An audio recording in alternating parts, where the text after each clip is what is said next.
অন্তরে দুই রকমের নাপাক বস্তু, অপবিত্র বস্তু অন্তরকে কুলুষিত করে, অন্তরকে নোংরা করে দেয়, অন্তরকে তৈয়ব রাখে না, খবিস করে দেয়। মুসলিম নামাজ পড়ে, নামাজ না পড়লে মুসলিম হয় না।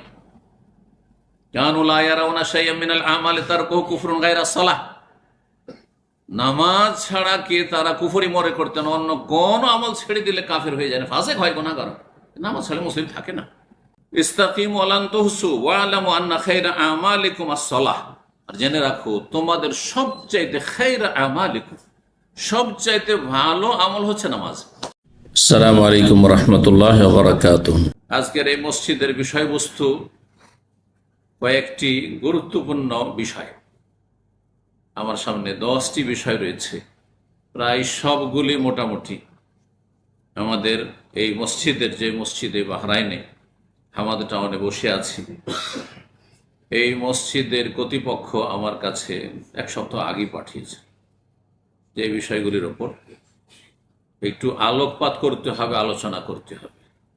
এক একটি পয়েন্ট আপনাদের সামনে পেশ করব, আর তারপরে সেই বিষয়গুলি সম্পর্কে যে ভুলভ্রান্তি রয়েছে সেগুলির ইসলাহ সংশোধনের চেষ্টা করব। আল্লাহ রাব্বুল আলামিন যেন তৌফিক দান করেন এবং আপনাদেরকে সঠিকটা জেনে আমল করার তৌফিক দান করেন। আল্লাহ রাব্বুল আলামিনের আয়াত দিয়ে শুরু করি। সূরা আ'লা, কাদ আফলাহা মান তাযাক্কা। প্রথম পয়েন্ট যেটি, সেটি শুরু করতে যাচ্ছি, সেটি হচ্ছে পবিত্রতা, তাহারা। পবিত্রতা, পবিত্রতা বলতে আমরা কিন্তু সাধারণ মানুষ বুঝি পবিত্রতা মানে শরীরের শুধু পবিত্রতা।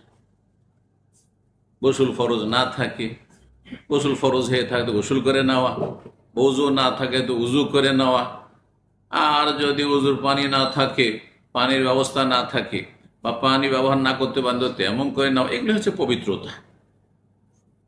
এটা মানুষের শরীরের নাপাকির ক্ষেত্রে। কিন্তু কোনো নাপাক বস্তু যদি লেগে থাকে শরীরে অথবা কাপড়ে বা সালাতের জায়গায়, তাহলে সেসবকে পাক পবিত্র করা, নাজাসাত থেকে, নাপাকি থেকে,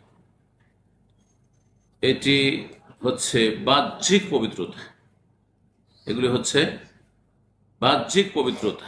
এটি এক ধরনের পবিত্রতা। শুধু এইটাই বুঝলে হবে না, এর চাইতে বড় গুরুত্বপূর্ণ পবিত্রতা হচ্ছে তাহারাতুল কলব, তাজকিয়াতুন নফস। জি, কলবের, অন্তরের তাহারাত, পবিত্রতা, আত্মার পরিশুদ্ধি, তাজকিয়ায়ে নফস। নফস মানুষের মন।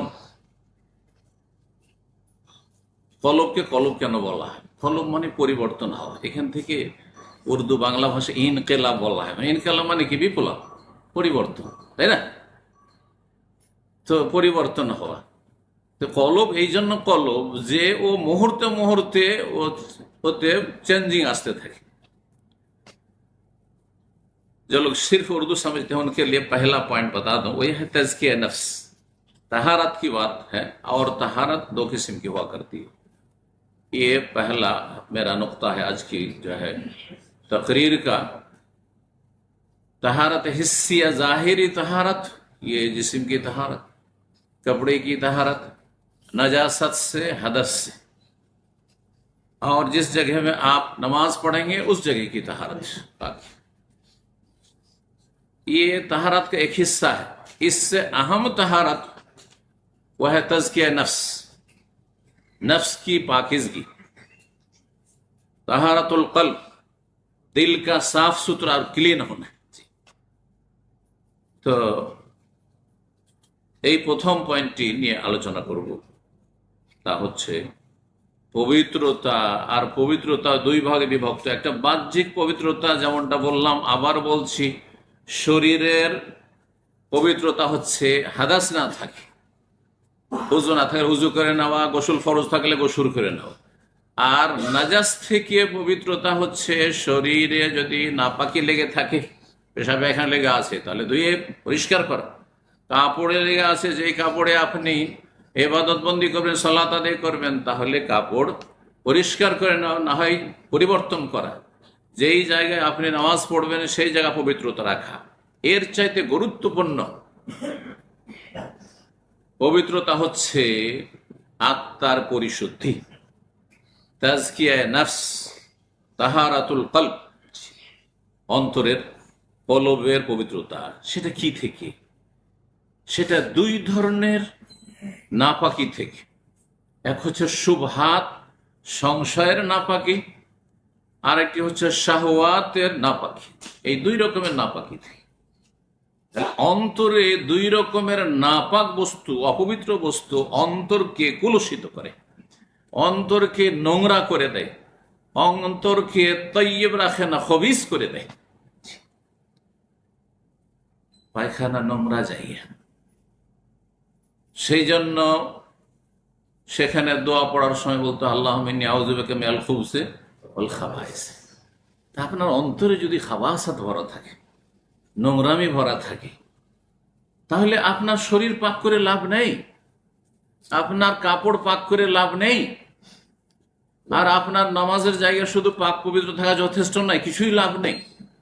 আগে আপনার কলব যেটা ভিতরে আছে, যেটা আপনার গোটা শরীরকে মাথা থেকে পা পর্যন্ত আপনাকে পরিচালনা করছে, এই কলব, হৃদয়কে পাক পবিত্র করা, আত্মার পরিশুদ্ধি।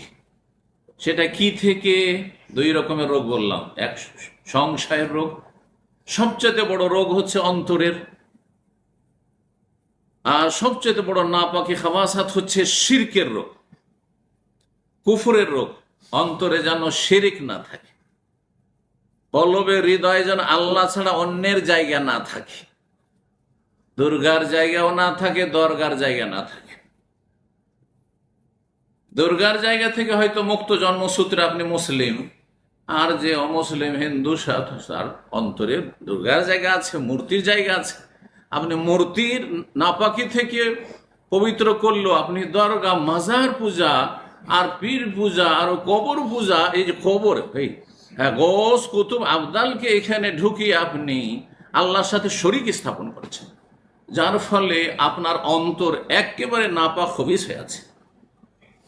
এই অবস্থায় অন্তরে যদি এই বিশ্বাস থাকে যে আল্লাহ ছাড়াও আল্লাহর ওলি, গৌস কুতুব আছে, তারা দিতে পারে, তারা উদ্ধার করতে পারে, তারা রোগ ভালো করতে পারে, তারা বালা মুসিবত দূর করতে পারে, তারা দুর্দিনে কাজে আসে, বাচ্চা না হলে সে তাদের কাছে ধর্ণা দিলে পাওয়া যায়, চাদর চড়াইলে পাওয়া যায়, ওরসে গেলে পাওয়া যায়, তাহলে আপনার নামাজ, রোজা, হজ, যাকাত, তাহারাত, ওযু, গোসল কোনো কিছুতে লাভ নেই, তেমুমে লাভ নেই, কোনো কিছুতে লাভ নেই।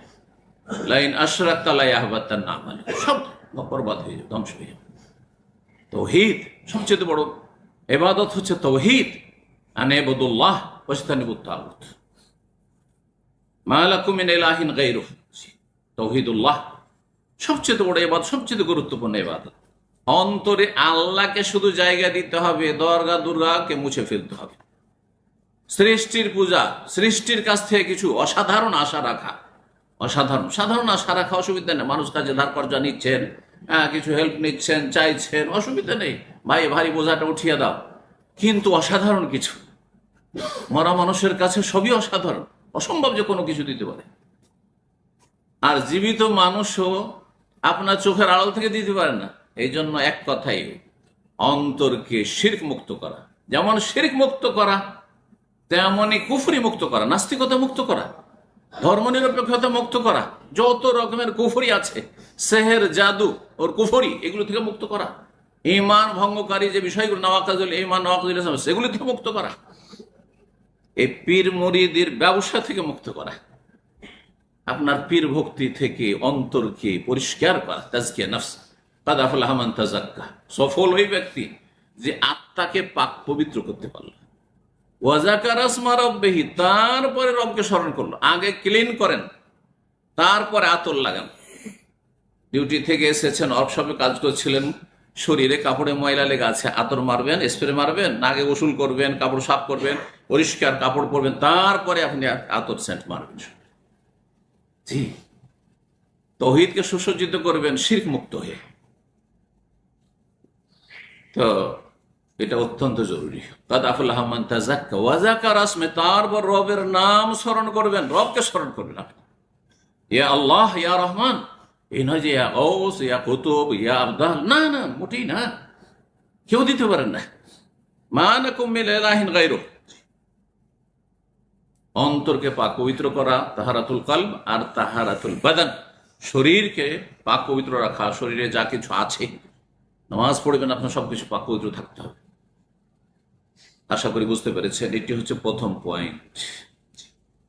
2 নম্বর পয়েন্ট হচ্ছে উজুর হেফাজত করা। উজুটা সুন্দর করে করবেন। উজুতে ঠকামি করলে হবে না। উজুতে ঠকামি হচ্ছে 2 রকম। এক হচ্ছে বেদাতি তরিকার উজু, সুন্নতি তরিকার উজু না। আর একটি ঠকামি হচ্ছে যে আপনি উজু অসম্পূর্ণ করছেন, উজুর ধোয়ার অঙ্গগুলি কিছু শুকনো থেকে যাচ্ছে, যত্ন নিচ্ছেন না।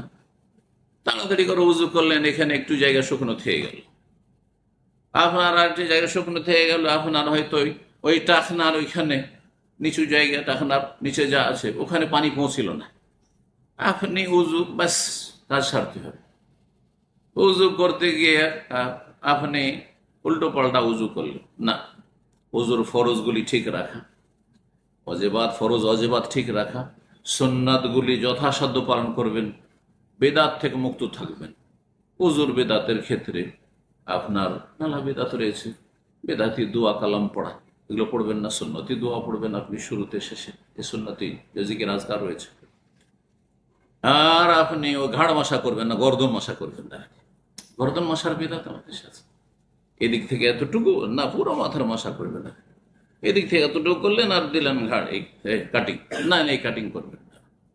হ্যাঁ, এটাকে ছাঁটাই করবেন, এই বেদাতকে ছাড়তে হবে তাকে। সুন্নতি তরিকায় আপনি উজু করবেন, বেদাত মুক্ত উজু করবেন। অতিরিক্ত কোনো বানানো দোয়া পড়বেন না মুরব্বীদের, যদি রাসূলুল্লাহ সাল্লাল্লাহু আলাইহি ওয়াসাল্লাম হাদিসে না থাকে, সহিহ হাদিসে না থাকে। এক শ্রেণীর লোকেরা প্রত্যেক উজুর অঙ্গের এক একটি করে দোয়া আবিষ্কার করেছে। যেমন সাফা মারওয়ার চক্করে এক এক চক্করে 7 চক্করে 7 দোয়া, বাইতুল্লাহর তওয়াফে 7 চক্করে 7 দোয়া। এগুলো বিদআত, এগুলি ছাড়তে হবে। এগুলি আগাছা, আগাছা বুঝেন? কৃষি কাজ করেছেন, ধানের জমি, গমের জমি, আর ওখানে মেলা ঘাস হয়ে গেছে। ঘাসগুলো সাফ না করলে আপনার গম হবে না, ধান হবে। ঠিক তেমনি আপনার বিদআত থেকে পরিষ্কার পরিচ্ছন্ন না করলে ইবাদত বন্দেগী সহিষ্ণুতা হবে না, কবুল হবে না। যার ফলে ওই বিদআতি তরিকা বাদ দিতে হবে। উজুর ক্ষেত্রে, সালাতের ক্ষেত্রে সুন্দরভাবে উজু করতে হবে। উজুতে আপনার এমন কাজ করবেন না যাতে শুকনো থেকে যায়, অসম্পূর্ণ থেকে যায়। অনেক সময় উজু পানি আছে কিন্তু আপনি তয়াম্মুম করে সেরে নিলেন, জায়েজ নয়। অনেকে আজকাল মক্কা মদিনে যায় আর ভিড়ে হারামের মধ্যে আছে, ঘুমিয়ে আছে। আমার অনেক লোক এরকম জায়গায় ঘুমিয়ে আছে, গভীর ঘুমে ঘুমাচ্ছে, জাগিয়ে দিলাম উজু করে এসে দিকে জামাত শুরু হতে যাচ্ছে, আর ও যাবে না, অতি নামাজ পড়ি নিল, নামাজ হবে না। নবী সাল্লাল্লাহু আলাইহি ওয়াসাল্লাম মিফতাহুস সালাত আত-তাহুর, আরে নামাজের চাবি হচ্ছে পবিত্রতা। গোসল ফরজ থাকলে গোসল করা, উজু না থাকলে উজু করা। উজু ভঙ্গের কারণ হয়েছে শুধু উজু করে আসেন, জামাত পান আর নাই পান, উজু করে আসতে হবে। জানাজার জামাত ধরা, আমাদের দেশীয় ফতোয়া আছে, জানাজার জামাত হয়ে যাচ্ছে, জামাত ধরার জন্য তেমন করে দৌড় দাও না, জায়েজ নাই মোটে। আপনি জামাত পান আর নাই পান, জানাজা পান আর নাই পান, আপনি পানি আছে উজু করে আসেন, তারপরে আপনি আসেন আর তারপরে নামাজ পড়েন। আপনি একা হইলে একা জানাজা পড়েন, কোনো অসুবিধা নেই। কবরকে সামনে করে জানাজা নবী সাল্লাল্লাহু আলাইহি ওয়াসাল্লাম পড়েছেন, সুন্নতকে বাদ দিয়েছেন আর ভালো কাজ করেন আপনি। তো মুহাফাজা আলাল ওযু, এই মর্মে একটি হাদিস শোনাই, সাহবান রাদিয়াল্লাহু তাআলা বর্ণনা করছেন, রাসূলুল্লাহ বলেন, ইসতাকিমু ওয়ালান তুহসু, তোমরা ইস্তেকামা, সোজা পথে চলে, জান্নাতের পথে চলে। ডানে বামে এদিকে আছে আপনার চরমপন্থীদের পথ, চরমপন্থী যারা খারেজি জঙ্গি, এদের পথ গোমরা পথভ্রষ্ট। আর এদিকে হচ্ছে শিথিলপন্থী, ঢিলাপন্থী, শিরক বেদাতে লিপ্ত। সবই ঠিক, এটাও ঠিক ওইটাও ঠিক। এরকম ধর্ম কোন আমাদের দেশে আছে, সব ঠিক, সবাইকে, কাউকে নারাজ করবে না। কারো ভুল বললে অসন্তুষ্ট হবে, আমি সমালোচনার পাত্র হব না, কারো আমি গাল খাবো না। আরে আম্বিয়া রাসূল সবই গাল খেয়েছে, জি। আপনি যদি বলেন সবাইকে খুশি করবো, তাহলে আপনি বাতিলপন্থী। হক কথা বলবেন তাহলে সবাই সন্তুষ্ট হবে না। আর যদি হক বাতিল সব মিলিয়ে বলেন, ভাই যার যেটা মন হয় করো, যে যেমন নামাজ পড়ছো পড়ো, যে যেমন রুজু করছো করো, ধর্মকর্ম করো, অসুবিধা নেই, ব্যাস। দুনিয়ার ক্ষেত্রে ছাড় দেবেন, কিন্তু দিনের ক্ষেত্রে ছাড় দেওয়ার কোনো অধিকার নেই। আল্লাহ কাল রসুল মানহাজে সালাফ, সাহাবাই কেরামদের তরিকা। ইসলাম 1400 বছর আগে যেমনটা ছিল ওই রকম ইসলাম পালন করতে, এটা হচ্ছে ইসলাম। বাকিগুলো ভেজাল যুক্ত। আপনি আপনার ইসলামকে মিলিয়ে দেখুন, সাহাবাই কেরামদের আমলের সাথে আপনার ইসলাম মিলছে কিনা। ইস্তাকিমু ওয়ালান তুহসু ওয়ালামু আন্না খায়রা আমালিকুম আস-সালাহ। আর জেনে রাখো তোমাদের সবচাইতে খায়রা আমালিকুম, সবচাইতে ভালো আমল হচ্ছে নামাজ। সালাতের চাইতে, নামাজের চাইতে ভালো আমল দুনিয়াতে কোনো কিছু নেই।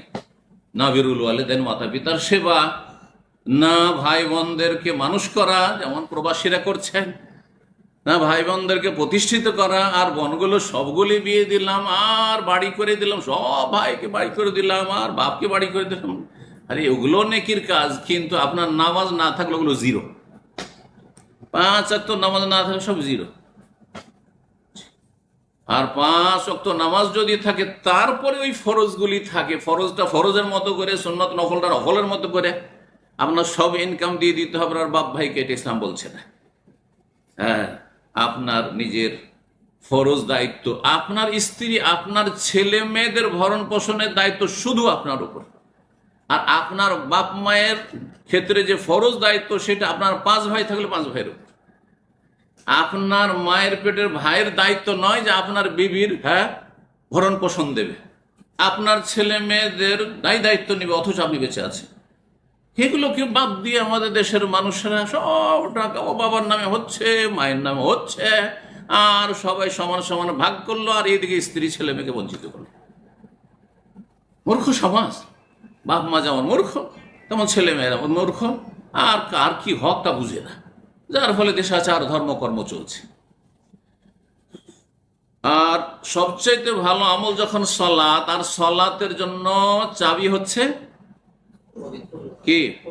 আত্মহুর, পবিত্রতা। তো চাবি না থাকলে তো দরজাই খুলবে না, আপনি ঢুকতেই পারবেন না। আপনি নামাজে ওযু নাই মানে নামাজ ঢুকতেই পারছেন না। নামাজ পড়লো, সারা রাত নামাজ পড়লে এক রাকাতও কবুল হবে না।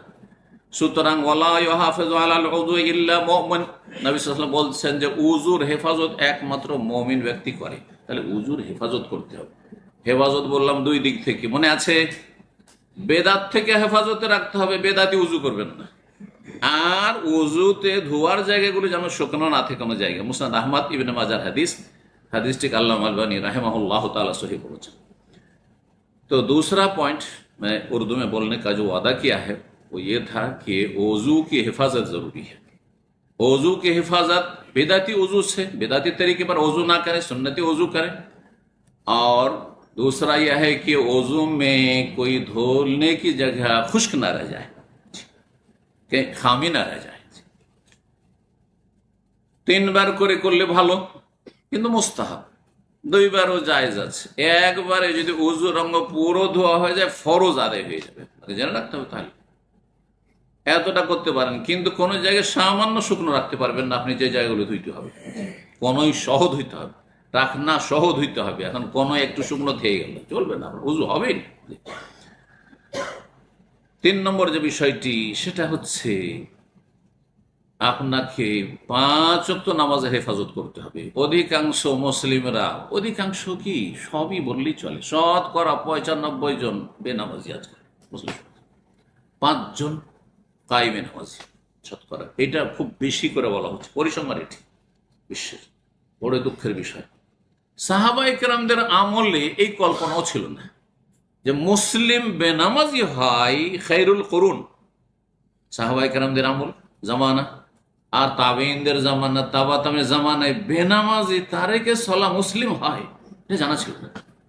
সাহাবায়ে কেরামদের ইজমা ছিল যে মুসলিম নামাজ পড়ে, নামাজ না পড়লে মুসলিম হয় না। কানু লা ইয়ারাউনা শাইআম মিনাল আমালি তারকুহু কুফরুন গায়রা সালাহ। নামাজ ছাড়া কে তারা কুফরি মনে করতেন, অন্য কোন আমল ছেড়ে দিলে কাফের হয়ে যায় না, ফাসিক হয়, গুনাহগার। নামাজ ছাড়া মুসলিম থাকে না, এটি ইজমায়ে সাহাবা। পরে লোকের ইখতিলাফ করেছে, বড় কুফরি না ছোট কুফরি, ঠিক। 5 ওয়াক্ত নামাজ পড়তে হবে, জি। এবং শুধু নিজে পড়া যথেষ্ট নয়, নিজের স্ত্রী পড়ছে কিনা, বিবাহিত আপনার ছেলে মেয়ে আছে, বাপ হয়েছেন, ছেলে মেয়েরা সাবালক সাবালিকা হতে চলেছে, তারা নামাজ পড়ছে কিনা আপনার খোঁজ নিতে হবে। রব্বুল আলামিন ইরশাদ করেছেন সূরা তাহায়, ওয়ামুর আহলাকা বিস-সালাতি ওয়াসতাবির আলাইহা। হে মুসলিম, তুমি তোমার আহালকে, পরিবার, আহাল মানে স্ত্রী ছেলে মেয়ে, তাদেরকে নামাজের হুকুম করো। বাপ মাও যদি আধা নামাজি বেনামাজি হয় তাদেরকে উপদেশ দেবেন, কিন্তু চাপ সৃষ্টি করার অধিকার নেই। কিন্তু স্ত্রী ছেলে মেয়েদের চাপ সৃষ্টি করার অধিকার আছে, বরং ফরজ দায়িত্ব আছে, বাই ফোর্স নামাজ পড়াইতে হবে। আমার সংসারে থাকলে স্ত্রী নামাজ পড়তে হবে, ছেলে মেয়ে আমার সাথে থাকলে এবং আমার হোটেলে খেলে নামাজ পড়তে হবে। স্বামীর ঘরে গিয়ে বিয়ে দিয়েছেন, কি করছে, তখন মুখে শুধু বলবেন, কিন্তু চাপ সৃষ্টি করা যতক্ষণ আপনার তত্ত্বাবধানে আছে ফরজ। ও আমার আহলাকা বিস-সালাহ, নিজে নামাজ পড়া শুধু নয়, তোমার আহলকে, পরিবারকে নামাজের নির্দেশ দাও। ওয়াস্তাবির আলাইহ, এবং তার ওপর তুমি অবিচল থাকো, তুমি কন্টিনিউ করো। এই নয় যে টেম্পোরারি মুসাল্লি, রমজান মাসে বড়ই মুসল্লি হয়ে গেলেন, 1 রাকাত তারাবি ছাড়লেন না আপনি, বালা মুসিবত আসলে তখন মুসল্লি সেজে গেলেন, বাপ মরেছে, মা মরেছে, স্বামী মরেছে, অমুক মরেছে, তখন মুসল্লি হয়ে গেলেন, এটা ছেলে মারা গেছে, মুসল্লি হয়ে গেলেন। আর যখন সুখ হয়েছে তখন আল্লাহকে ভুলে গেলেন আপনি। আপনার মধ্যে নেফাক, কপটতা রয়েছে, আল্লাহ অন্তর জানছেন আপনার। ওয়াস্তাবির আলাইহা, ধৈর্য ধারণ করো, অবিচল থাকো। লা নাসআলুকা রিজকা, আরে আল্লাহ বলছেন তোমাদের কাছে আমি পয়সা চাই না, তোমরা সব ইনকাম করো, ব্যাস যাকাতটা দিয়ে দাও, কিছুই চাই না তোমাদের কাছে। তোমাদের কাছে আল্লাহ রিজিক চাই না। নাহনু নারযুকুকা, হে মানুষ তোমাকে আমি রিজিক দিচ্ছি, আমি দিচ্ছি। ওলামারা বলছেন নামাজের কথা বলে আল্লাহ রিজিকের কথা কেন বললেন? রহস্য শুনুন। রহস্য হচ্ছে যে যারা সত্যিকারের নামাজি হবে, আল্লাহর সাথে অন্তর মিলিয়ে খুশুর সাথে, তাদের এই রিজিকের চিন্তা করতে হবে না, তবে কর্ম করতে হবে। তার মানে এই নয় যে সবসময় মসজিদে বসে থাকবো আর রিজিক আকাশ থেকে নামবে, এটা হয় না, কারো নবী রসুলদের হয়নি। খিদে লেগেছে, আনসারীদের বাগানে রাসূলুল্লাহ সাল্লাল্লাহু আলাইহি ওয়াসাল্লামকে যেতে হয়েছে, বেরোইতে হবে। ফাইদা কুজিয়াতিস সালাতু ফান্তাশিরু ফিল আরদি, একটু ছড়িয়ে যাবে, কিন্তু হালাল রিজিক করো, টেনশন থাকবে না, অশান্তি থাকবে না, কি করব কিভাবে চলবো হাহাকার থাকবে না, মনে শান্তি থাকবে, অল্পতে পরিতুষ্টি থাকবে। রিজিক যদি চান তো নামাজের হেফাজত করুন, আপনি, আপনার স্ত্রী, আপনার ছেলে মেয়ে,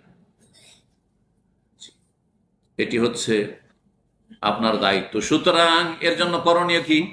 নামাজ পড়বেন, প্রতিদিন টেলিফোন করছেন, এই দুনিয়ার খোঁজ খবর নিচ্ছেন স্ত্রীর কাছে, ছেলে মেয়েদের সাথে কথা বলছেন, নামাজের কথা বলছেন, যে আজকে ফজর টাইমে পড়েছ না সূর্য উঠে গেছে, 5 ওয়াক্ত নামাজ পড়ছো তো, হ্যাঁ, ছেলে মেয়েরা নামাজ পড়ছে তো, স্ত্রীর কাছেও খোঁজ নেন। আর ছেলে মেয়েরা এখন 7 বছরের ওপরে হয়ে গেছে, 10 বছর হয়েছে, এখন প্রতিদিন খোঁজ নেন যে এরা 5 ওয়াক্ত নামাজ পড়ছে কিনা। अवश्य खोज नीते হবে, এটা আপনার ফরজ দায়িত্ব। तो तीसरी बात जो इस मजलिस की है वो ये है कि आप खुद नमाजी हों, नमाज की हिफाजत करें और अपने अहल आयाल को नमाज की रहनुमाई करें, नमाज की ताकीद करें, ये आपकी फरीज़ जिम्मेदारी है। डेली आप फोन करते हैं, पूछें उनको, पहले नमाज की बात पूछें, इस्लाम की बात, ईमान की बात पहले पूछें, दुनिया से पहले, फिर जो है दूसरी बात आप उनसे करें।